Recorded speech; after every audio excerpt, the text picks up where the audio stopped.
এবার ইউসের নৃশংস হামলায় প্রাণ গেল আয়াতুল্লাহ খোমেনির। হে আল্লাহ, তুমি আমাদের মুসলমান ভাইদের রক্ষা করো।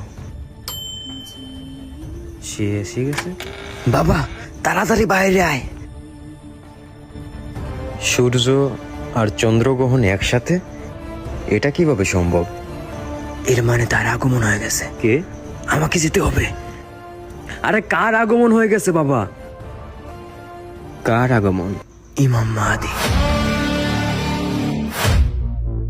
সে আসবে, সকল যুদ্ধ আর অন্যায়কারীদের অবসান করবে, পৃথিবী ন্যায় বিচারে পূর্ণ হবে।